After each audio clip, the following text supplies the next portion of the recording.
Welcome, everyone, to Talking Textiles. This podcast is brought to you by the Advanced Textile Association, formerly known as IFAI. I'm Mark Tyrell, host of today's discussion. Thank you to everyone for listening in. The goal of this podcast is to learn from entrepreneurs in the Canadian textile industry, and in this case, beyond the Canadian textile industry, and to converse on topics ranging from getting into the textile industry and manufacturing to small business. Our objective is that you come away with bite-sized business nuggets. ATA hosts several exciting events throughout the year, including the ATA Canada Workshop happening on February 9th, 2023 in LaSalle, Quebec, and the annual ATA Expo being held November 1st to 3rd in Orlando, Florida. To learn more about the Expo and other upcoming events, visit textiles.org/events. On today's episode, we'll have a roundtable discussion about the global supply chain. And now, let's talk textiles.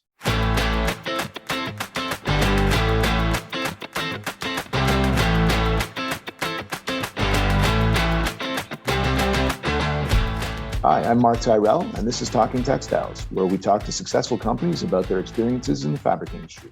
Supply chain delays and challenges are one of the top issues facing the textile industry today. In this panel discussion, we'll talk to industry leaders about the causes of these problems, the outlook for the coming year, and how companies can best prepare themselves to deal with shortages and longer production times.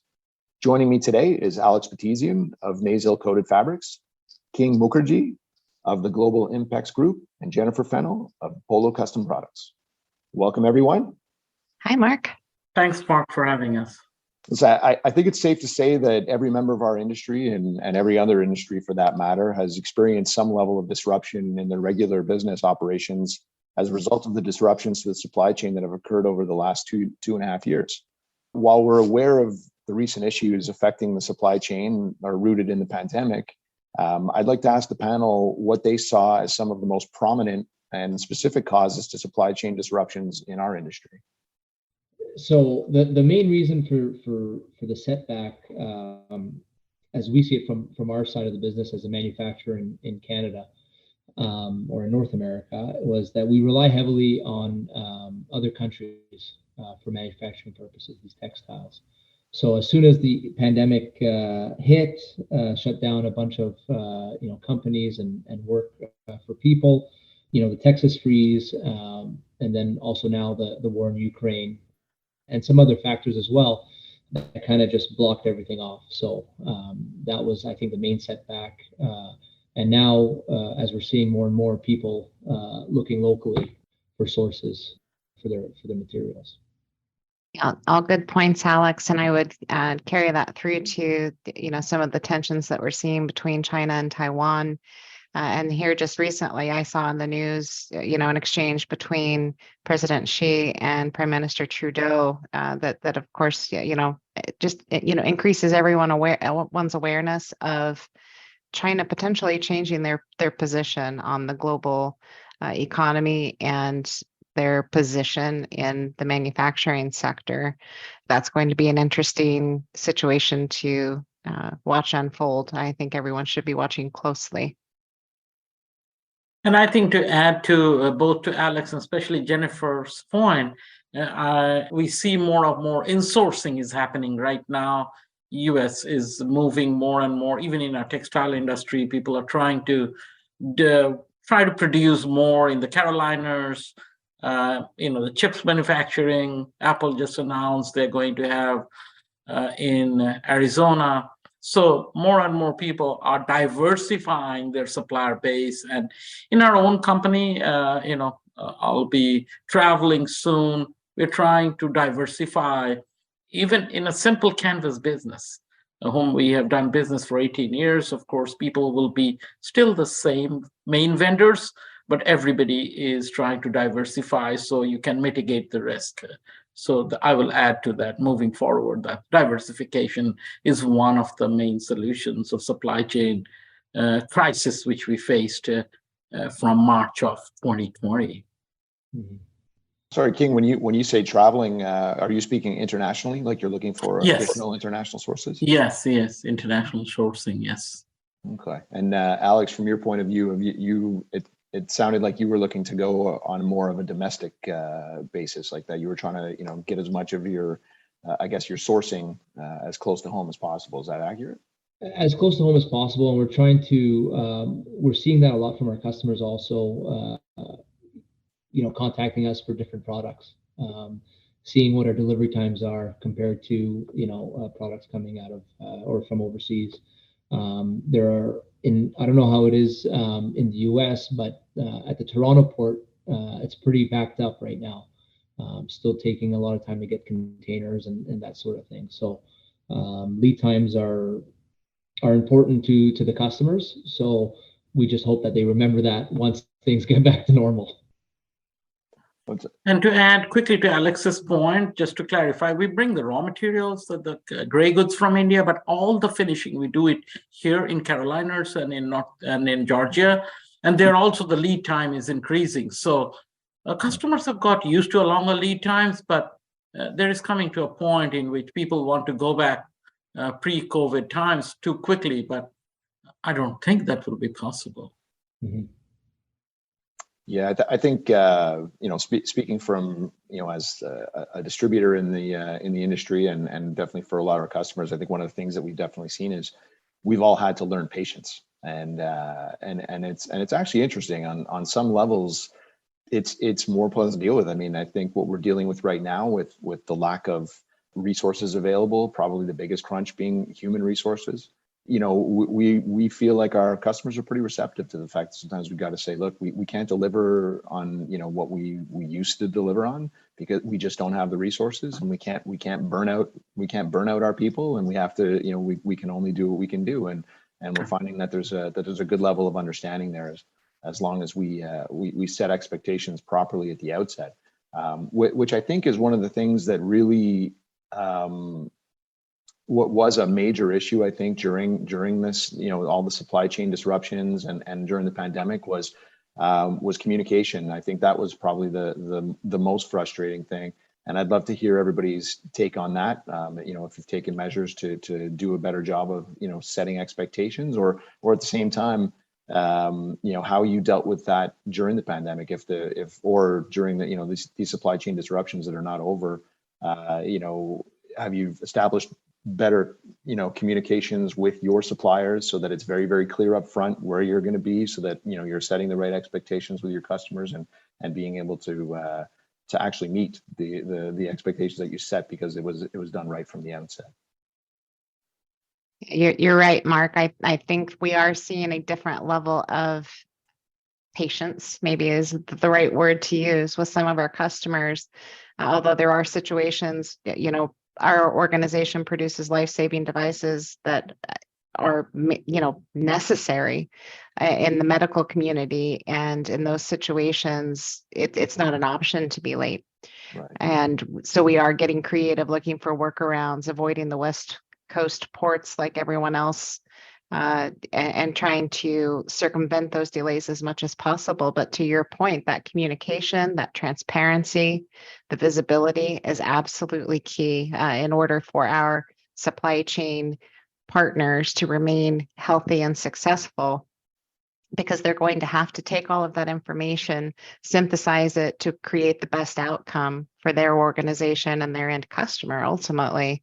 Yeah, and I think our company has done just that. I think there was a communication where we've gotten better at communicating, but we've also still focused on delivering on time. I think timeliness is huge, especially when you're a manufacturer in North America, and you're competing against a lot of product coming out of Asia and other countries. So I think timeliness is a big factor for a lot of people still. If you can get it to them faster, then they're more likely to buy from you. Correct. I think we all are trying to be more of a consultant to our customer as well as to our vendors, and trying to be as transparent as possible, be proactive instead of reactive. These are some of the things which we are practicing more and more. Yeah, because I also think the customers are having issue with hiring, so they may need more time to produce what they're making for their end customer as well. So I think timeliness is very important, and communicating that is going to be key moving forward. Yeah, I think that's a good point, Alex. I think the fact that everybody's experiencing these same issues, regardless of where you land in the supply chain, I mean, let's face it, even the manufacturing customers, with the end, that are dealing with the end consumers, they're part of that supply chain as well, and they're dealing with a lack of resources and difficulties, and so I think it makes it easier for them to understand that that's happening for their suppliers as well. Right. So on a more practical level, I'd love to hear if within the companies that you're all representing, have you taken measures to try to prevent some of the delays, like basically on a more physical level in terms of either inventorying or adding different sources to make sure? I know, King, you mentioned that going around internationally. I wouldn't want to say duplicate orders sort of thing, but maybe sharing it around so that for sure you're going to be able to get supply from places. Definitely. So we've, as an organization, we've been looking for more local sources, as I explained earlier, for our raw materials, backup suppliers, that sort of thing. We've increased our contingency in terms of inventory, backup inventory, as much as we could, just because production time is pretty much full. And then contingency also on, as we just discussed, the timeliness, getting people used to, 2 or 3 weeks, or whatever it is, 4 to 6 weeks rather than 2 to 3 weeks. So it's a mix, Mark. And to your point earlier, it's the communication, how you communicate with the client, that is going to, I guess, propel the next steps. I agree, Alex, and I think a lot of organizations have taken that same position, shifting from a just-in-time type buying mentality to a just-in-case type mentality. It's the phrase everyone's using these days, and building their inventories a little bit, and again, looking to reshore or nearshore their critical inputs so that they do have inventory readily available at their supply base. We're watching the capacities in North America and the Caribbean increase, the Puerto Rico, the Dominican Republic, Mexico.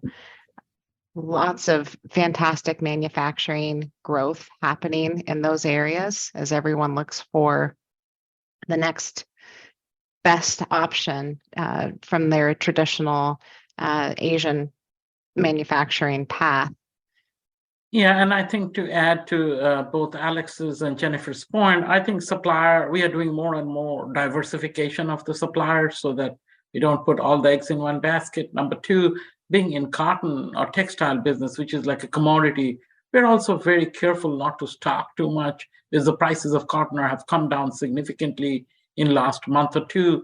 So we are very much aware that we cannot build too much inventory. So we are planning quarter by quarter, diversify the supply, get the goods at different points of time, asking for a longer credit terms from the mills. And, sometimes we have to give a longer credit terms to the customers. So these are the ways we have been coping and trying to finish and learn as much as we can for 2022 and bracing for the slowdown of 2023. Yeah. To pivot off of what King's saying there, I think that's an interesting point. Cotton is dropping, natural gas is dropping, crude oil is dropping, all of those inputs to our raw materials. And that does make the current situation slightly more palatable, although still not really desirable. Our inputs, that, as I think, Alex, you mentioned, our lead times continue to extend and expand, especially for anything coming in by boat. It's kind of a crapshoot, for lack of a better term, in terms of those lead times. It does give us a little bit of room, though, to inventory, maybe a little bit more than we would have in the past when we start to see those commodities decrease in cost. I guess the issue that we're all also seeing is when we bought high, let's say, inventory a little bit higher, and now when the prices are coming down, it could be a scary game to play. So that's something to look out for as well as things start to drop in price. Plus two more things which are thrown in the mix is the higher interest rate. The interest rate is getting high. And number two, the high inflation rate. So all these two other things are also adding to the mix. So that's why we are careful what we are buying. So we are trying to pivot ourselves between just in time and just in case. Somewhere in the middle, we're trying that. It's all a balancing act, isn't it? Correct. Absolutely. I think, that maybe there's even a concern as we come out of this, if people are going to end up with, gluts of inventory in places, right? I don't think we're there yet. You know what I mean? Like I definitely, saw it as a bit of a concern from my side. But coming back to the question of, communication and that, I think to be fair, I think in most manufacturers' cases, suppliers of any kind, I don't think any of it was done to mislead customers or to not provide them or to try to hold on to orders that were there, but by promising things they knew they couldn't deliver on. I would prefer to believe, and I know, I think it was the case for I would say the vast majority. I'm sure there were some people that maybe fallen into the previous category, but that people were just maybe not reading it properly, didn't really understand what was coming and the things that were going to happen. And I'd be curious to know if you've found, within your own companies and also within your suppliers, if people have gotten better at reading those indicators and being able to communicate the delays, in advance so that they are setting the right expectations and then actually meeting them. If you feel like that's gotten better in that sense, because you mentioned you guys are making the efforts to do that, but how are you feeling that from your supply chain? Yeah, 100%. We're, anytime there's a shift, I know that we're all getting notified, not just one person in the organization. There's a bunch of people CC'd, and we're all up to date, continuously on any delay or any change. But I think, and you made a good point, Mark. I think this brought us closer to our suppliers and closer to our customers. We for the customers who, didn't need to be seen, often they relied on us, whatever it is, weekly, monthly, yearly. But now we've almost become closer with that communication. So, and same with the suppliers, right? You become closer.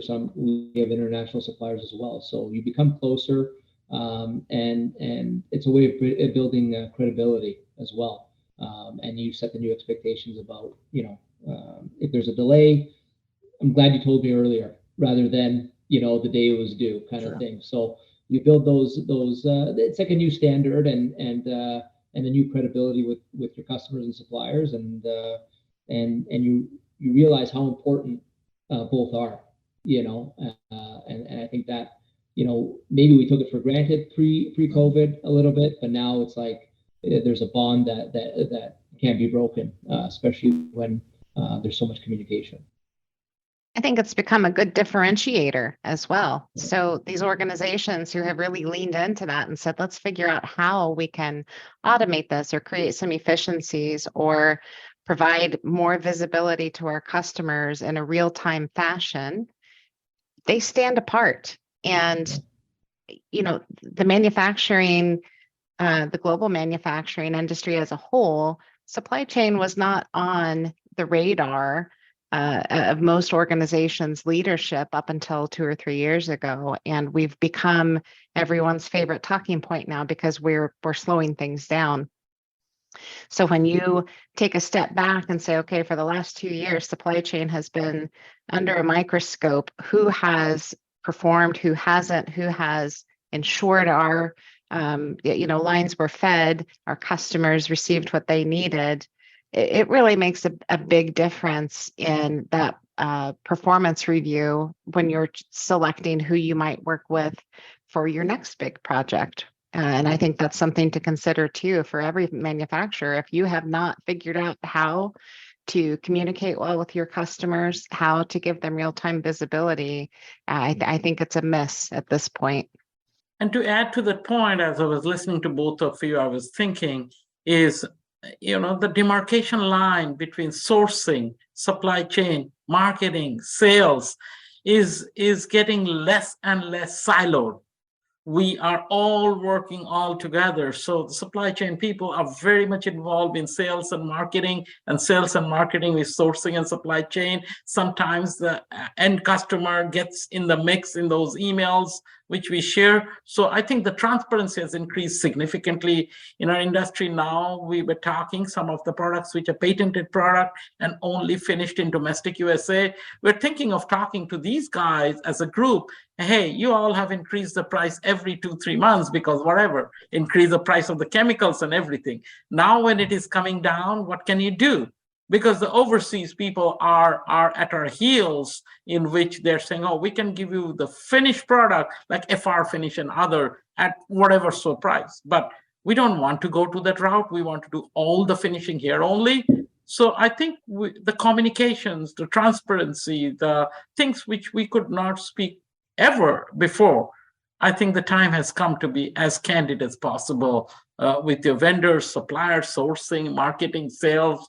And I think that's the positive thing which came out of the COVID, that we all have become more close.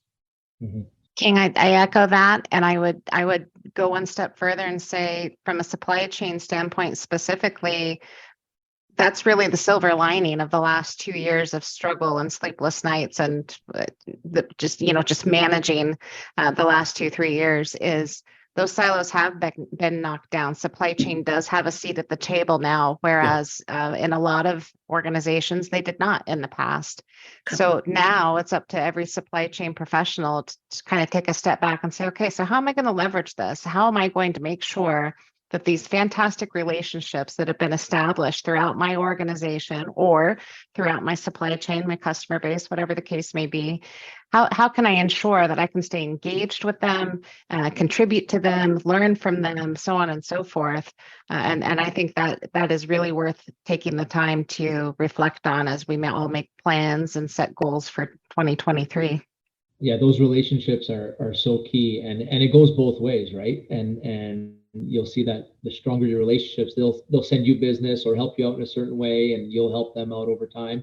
Like that is that brings so much value to a company, for sure. And Alex and Jennifer, I'll share a very insight. Our biggest customer, we reduced the price of the cotton. We give them like natural, and basically they were not even expecting us to reduce the price for the Q1 of 2023, because they're saying the other vendors was trying to make up for their losses earlier when they were, because nobody wants to lose a yearly contract in which there is a bitter, intense fight over getting a contract like that.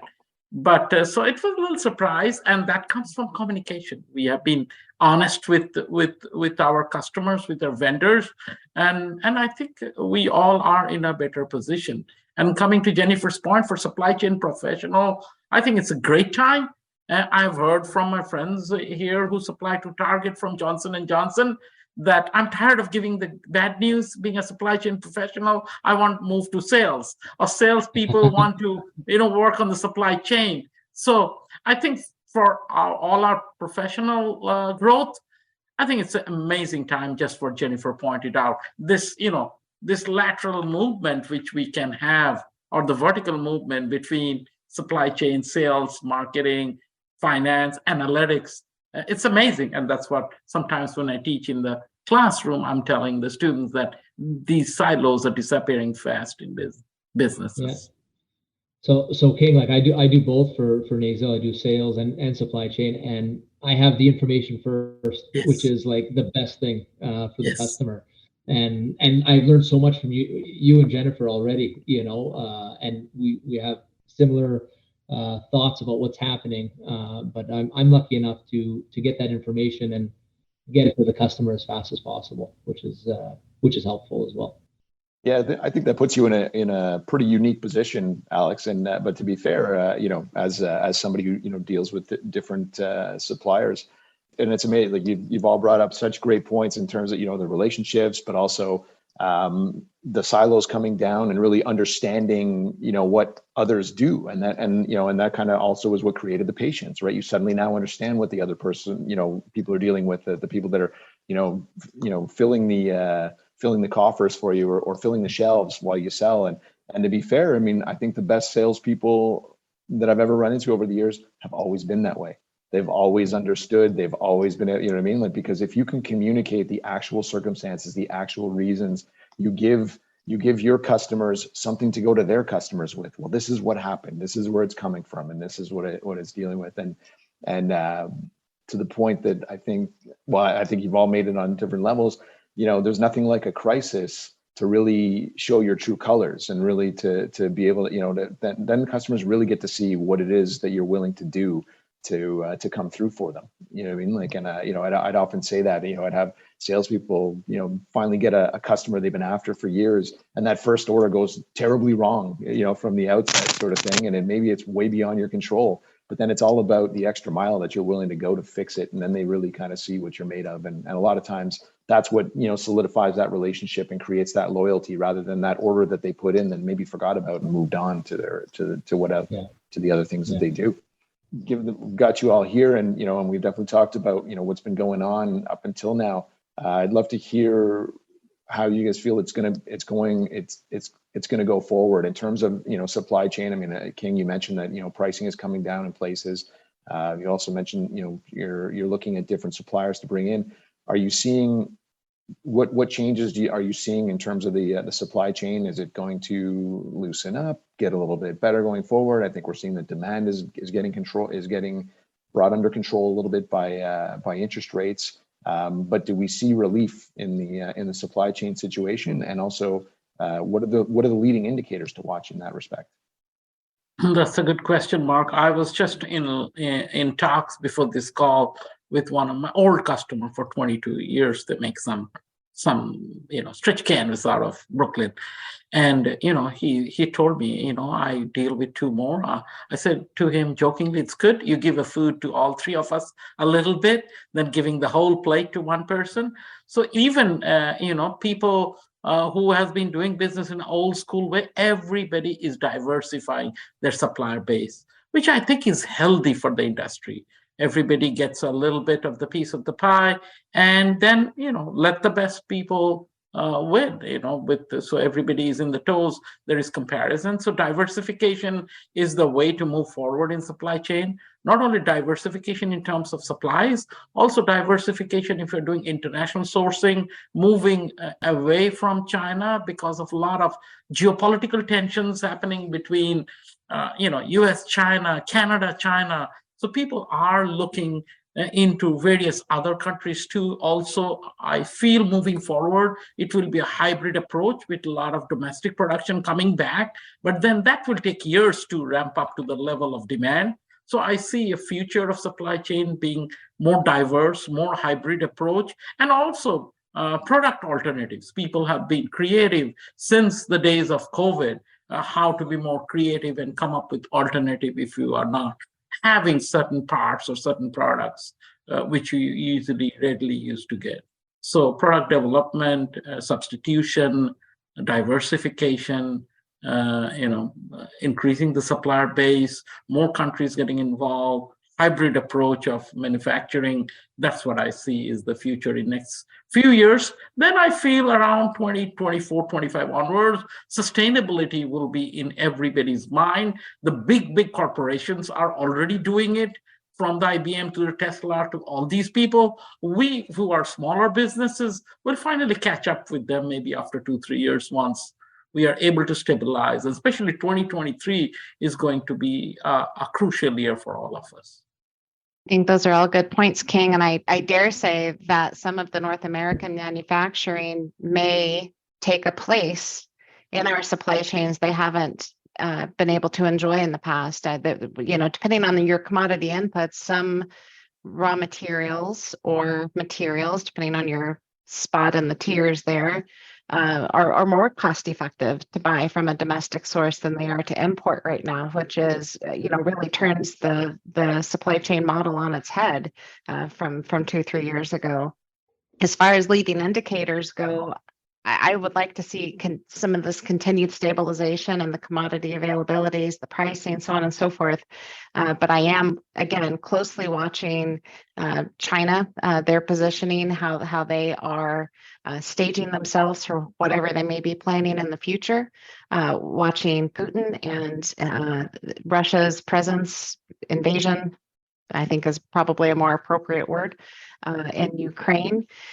And then also, of course, the ever dramatic US elections, depending on what happens with the 301 tariffs specifically, will drive a lot of change. So those are really front running leading indicators that could change everything all over again. Yeah, I agree with you, Jennifer, on that. Just to see what's happening politically all over the world is, or to keep tabs on, is going to be very important. Recession looming. People are talking about it. China not being at full capacity right now, with the finished products lower in price, and then just flood North America again. So we're on the same page. We're keeping a close eye on what's happening in the world, and trying to get local suppliers and build up inventories. That's our next our plan for 2023. Yeah, it'll be interesting to see if we can get a handle on the labor market in North America, so that some of these capacities that are building up in the US and Canada are sustainable. It would be a wonderful thing to see some of that business really grow and flourish locally. It's just a matter, I think, for most employers anymore to find the people who are interested and skilled in those areas of manufacture. And that is actually, I see, is one of our biggest threat. As I see population aging, that now in US from 39 million to 79 million population will age in 10 years time. And like Apple announced, they were manufacturing all the chips in Taiwan. They want to do it in Arizona. There was a chip manufacturing factory opened in New York. The wages are excellent. They will get over 100,000 for those jobs, but it's very, very hard to find workers, be it truckers, be it everywhere. I think that will be our big challenge as more and more factories are coming back. Where will we get these people? I was in a supply chain panel earlier this month with our local St. Cloud, Minnesota Chamber of Commerce, and we heard from the C.H. Robinsons of the world to logistics. There is a big struggle of finding workers, be it at a factory level, be it at a trucking level. So I feel something needs to be done. Maybe the immigration needs to be opened up. I can talk about more of US, but that's a politically charged topic here. But it is bound to happen. Otherwise, where will we get all these people? Well, I was reading an article this morning, actually, came out in Quebec, Canada, that a textile company is increasing their automation because they're seeing their older population retire, and I think 1 in 5 Canadians are going to retire in the next 5 years. So turning to automation and maybe turning the jobs into more tech savvy jobs where it's less on tough labor or hard labor, and more automation. So. And that was what we discussed exactly. The LA port is going to be automized, and there is union. Other factories will be automized, but still, you will need the truck drivers. You still need the people in the chips. Maybe instead of 100 people in one floor, you can do it with 2-3 people. But still, you will need the 2, 3, 4, 5 people and qualified workforce. And since unemployment rate in Minnesota right now is under 2%. The price of, even in university here, people are struggling to find professors and president and deans because there has been so much movement of the labor force. That I see is a big challenge as we are getting more and more manufacturing back in North America. It's interesting, and King, you mentioned that the immigration issue is, you mentioned it was specific to the U.S., and Alex brought up Quebec. It's an issue here too. They've kind of shut it down. Our current government has decided that immigration is not a priority, or they don't want to, and they're very selective. We've got a bit of a language issue here, where you've got to speak that primary language, which is French, and you know what I mean. And most people, if they've got a second language, it's English, and you know what I mean. Like so we're faced with a specific issue here, and Quebec had already one of the most aging workforces in North America, and the pandemic just fast forwarded that, and a lot of people went into retirement even early. So the 1 in 5 that are going to go in Quebec or in Canada in the next little while, well, a lot of them already went, so it's already a problem, and it's coming. And from everything that I've heard, and this goes from the Development Bank of Canada, This is not a 3 to 4 year problem or a 2 to 3 year problem. It's just like 15 years before this will reverse itself. I've heard that we went from having 7 candidates available for every job to 2 jobs for every candidate, which is a huge shift. And so these are issues. But interestingly, getting to your point on you need the truck drivers, and that one of our major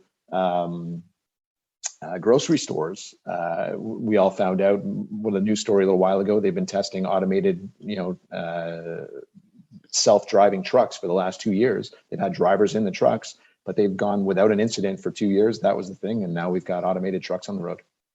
So it's, so I think to Alex's point, with a 15-year problem, I think we're all going to be investing in technology, and I think that's going to be maybe one of the biggest. It's going to be the only way to maintain growth going forward. In addition to, I mean, everybody's kind of touched on the fact that diversification, but in closing, is there any piece of advice that you would give to, I guess, the industry as a whole, or customers that you're dealing with that that helps you as a supplier to be able to service them better, get them the right information, whatever it is. But is there a piece of advice you would give to your customers in terms of managing their supply chain and putting themselves in a better spot? The first one is going to be communication for me, Mark. Communicate, and then again, like we're doing, have a backup supplier. We've become, and I'm not opposed to saying this, is we've become a 1B supplier to a lot of new customers, and I like that position because you're in, right? Like you have an opportunity. So have backup suppliers, communicate, and keep your customers and your suppliers close. And to add to Alex's point in terms of communication, I think we are back in the days in which all the Zoom we are doing is good, but actually traveling, sitting with them, talking to them, meeting them as much as possible in person will enhance that openness, the honesty, the communications with customer. If they're using even your computer, being open and telling you, and then discussing with you that, I want to have multiple supplier base will help. But I think we need to go back to the old drawing board of going and meeting people in person again, which is happening already. That's a good point. My father, who's the president of NASIL, always says that. Got to go visit the client. You never know what opportunity is going to come up, how you're going to help them. It's not the same over email or Zoom.